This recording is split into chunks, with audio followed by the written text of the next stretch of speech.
The place of worship, day 11, 1 and 2 Chronicles. There is always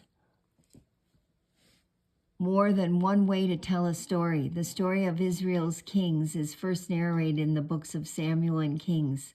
Here is another telling of the same story 100 or so years later by another voice and from another perspective, Chronicles. Some of the early narrative is omitted and there are substantial additions, but it is recognizably the same story. But Israel's fortunes have changed considerably since the early authoritative writing, Genesis through Kings.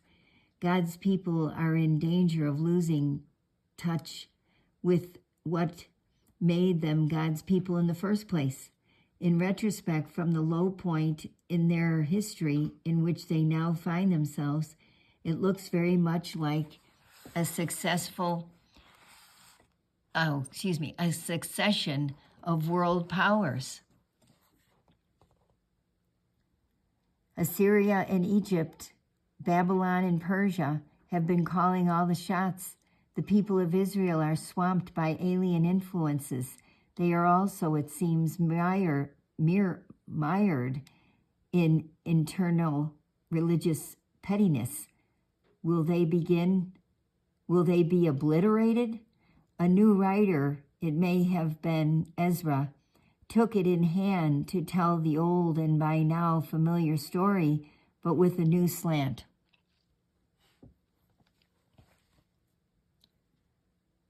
His task was to recover and restore Israel's confidence and obedience as God's people.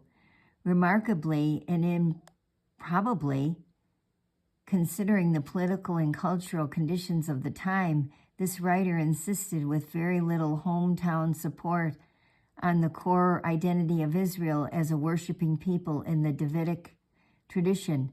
And he did it all by writing the 2 books of Chronicles.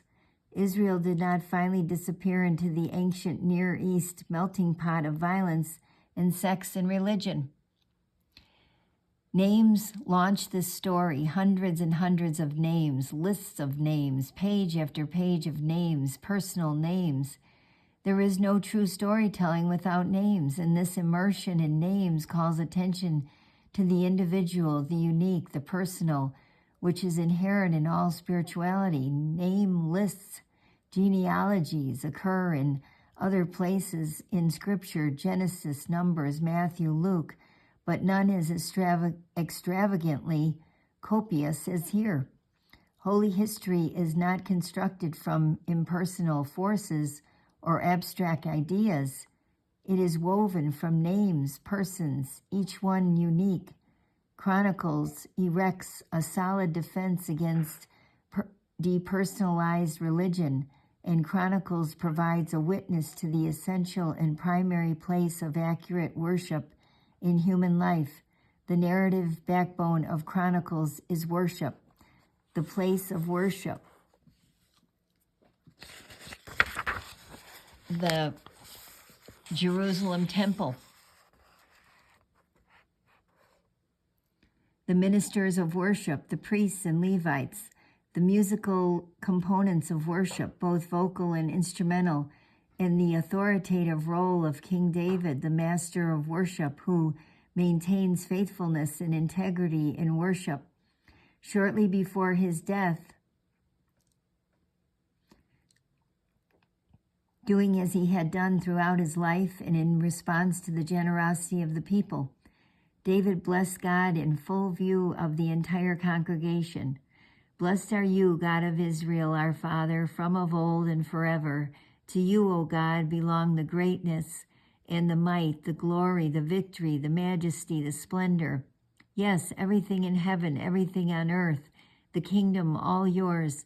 You've raised yourself high over all. Riches and glory come from you. You're ruler over all. You hold strength and power in the palm of your hand to build up and strengthen all. And here we are, O God, our God, giving thanks to you, praising your splendid name. 1 Chronicles 29, 10-13.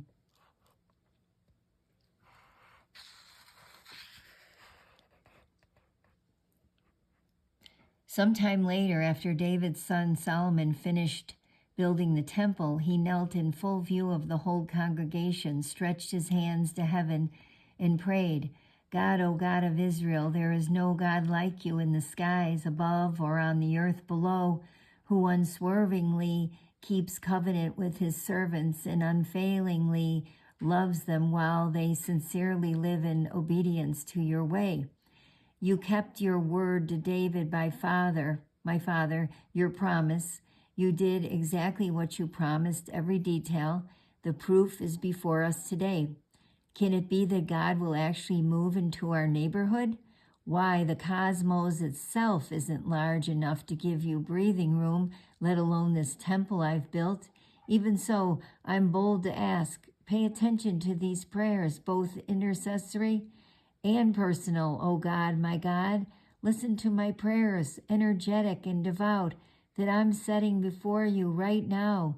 Keep your eyes open to this temple day and night, this place you promised to dignify with your name, and listen to the prayers that I pray in this place, and listen to your people, Israel, when they pray at this place. 2 Chronicles 6:13 to 15, 18 to 21. In the way this story of Israel's past is told, nothing takes precedence over worship in nurturing and protecting our identity as the people of God. Not politics, not economics, not family life, not art. And nothing in the preparation for and conduct of worship is too small to be left to whim or chance. Nothing in architecture, personnel, music, or theology. Earlier threats to Israel's identity and survival as the people of God frequently came in the form of hostile outsiders, Egyptians, Canaanites, Philistines, Amalekites, and others. But in the assessment of what matters, right and faithful worship turns out to be what counts most of all. The people of God are not primarily a political entity or a military force or an economic power. They are a holy congregation, diligent in worship. To lose touch with the Davidic and Moses-based life of worship is to disintegrate as a holy people. To be seduced by the popular pagan worship of the surrounding culture is to be obliterated as a holy people. Not many readers of this text will find their names in the lists of names in this book. Few worshiping congregations will recognize architectural continuities between the temple and their local church sanctuaries. Not many communities have access to a pool of Levites from which to recruit choirs and appoint leaders of worship. So what's left? Well, worship is left, and names, accurate worship defined and fed by the God who reveals himself in Jesus Christ, and personal names that add up to the people of God, a holy congregation. Christians have characteristically read and prayed themselves into Chronicles in order to stay alert to the irreducibly personal in all matters of faith and practice, and to maintain a critical awareness that the worship of God is the indispensable foundation for living whole and redeemed lives. Wow, how about that? That's wonderful. What a devotion here. This is the book, Symphony of Salvation by Eugene Peterson. Whoa. All right, I hope you enjoyed that as much as I enjoyed reading it to you. Have a great day now. To God be the glory.